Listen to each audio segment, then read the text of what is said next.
Walk us through what Apple did over the last 12 hours. So basically, there were these reports that came out a couple of weeks ago now that showed that there's a degraded performance of older iPhones, particularly those with kind of older batteries.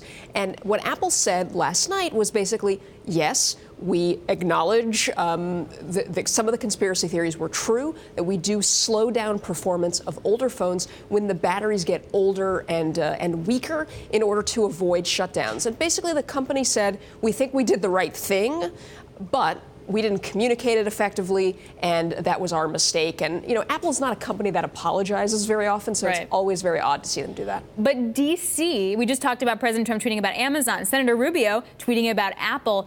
He basically said, problem isn't just phone, it's arrogance of Apple. Remotely control how phones work and admit only after getting caught. Talk to me about D.C. and tech right now. Look, I think there is a rethinking of the entire technology sector right now, particularly in regulatory hubs like Washington and Brussels.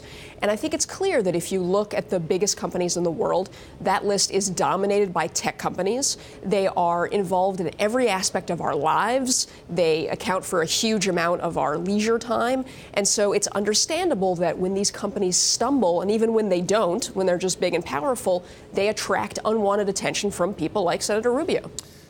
This is not the first time that Apple, I was thinking earlier we were talking about it on the show, like Antenna-gate, and then there was that thing with the Apple phones that bent and they were hurting the screen. Like sometimes Apple has these stumbles and they'll... Did you really bend your phone, by the way? I did. I was one of the people who had to get my phone replaced. But is there any reason to think this will matter, like in any sort of medium, long term?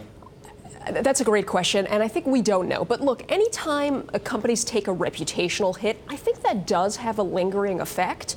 And I don't want to be mercenary about this, but I did think last night, look, if people are going to be able to replace batteries on older phones for $30, does that make people who are thinking about buying a new phone think twice and instead pay $30 instead of $800 or $1,000 for a new iPhone? And that does have an effect potentially on Apple's bottom line.